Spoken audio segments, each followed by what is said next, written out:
अंडमान की cellular jail, जिसे काला पानी नाम से भी जाना जाता है, दरअसल काला पानी का अर्थ है काल या मृत्यु। जो भी कैदी यहाँ लाया जाता था, उसका जिंदा इस जेल से बाहर जाना मुश्किल था। इस जेल में ऐसे स्वतंत्रता सेनानियों को रखा जाता था, जिनसे अंग्रेजों को सबसे ज्यादा खतरा होता था। यहाँ पर कैदियों को अनगिनत यातनाएं दी जाती थी।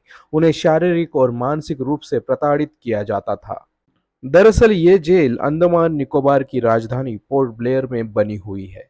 जब सावरकर जी को अंडमान की जेल में ले जा रहे थे, तब उनकी मुलाकात अपनी पत्नी से हुई। वो रो रही थी। सावरकर ने पत्नी से कहा कि उनकी दोबारा मुलाकात जरूर होगी।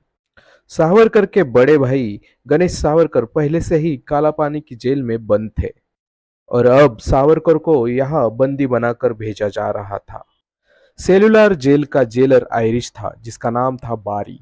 सावरकर ने जेल के पहले दिन के अनुभवों के बारे में इस तरह लिखा है। जमादार मुझे 7 नंबर की बैरक की ओर ले चला। रास्ते में पानी का टैंक था। इतनी लंबी यात्रा से, पसीने और समुद्र की नमकीन हवाओं से सावरकर थक चुके थे। वो फ्रेश होना चाहते थे। उन्हें नहाने की परमिशन भी मिल चुकी थी, इसलिए उन्होंने उस टैंक से थोड़ा पानी लेना चाहा। तो जमादार ने बड़ी आवाज में कहा, यह काला पानी की जेल है। यहाँ जब मैं चाहूंगा तभी तुम कुछ कर पाओगे, इसलिए तुम्हें सिर्फ 3 कटोरे पानी से ही नहाना होगा।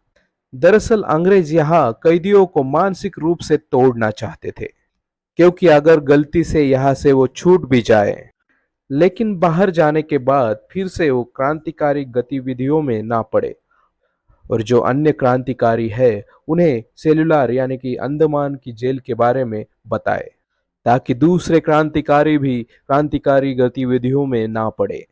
यहाँ का जेलर बारी बहुत क्रूर था। सभी कैदी उससे बहुत डरते थे।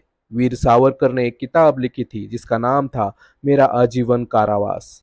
उसमें उन्होंने काला पानी के जेल में हो रहे अत्याचारों के बारे में लिखा है। इस जेल में राजनीतिक कैदियों के साथ अमानवीय बर्ताव किया जाता था। खाने से पहले हाथ धोने को पानी की तो छोड़ो, लेकिन पूरे दिन में पीने के लिए भी बस 2 कटोरी पानी ही दिया जाता था। दूसरी ओर जो कैदी कोलू से तेल नहीं निकाल पाते थे, उन्हें जमादार और नंबरदार से कड़ी सजा मिलती थी। लेकिन ये शारीरिक यातनाएं तो ठीक थी, लेकिन काला पानी की इस जेल में सवेरे, दोपहर और शाम को छोड़कर अन्य समय में मलमूत्र त्यागने पर भी बंदी थी।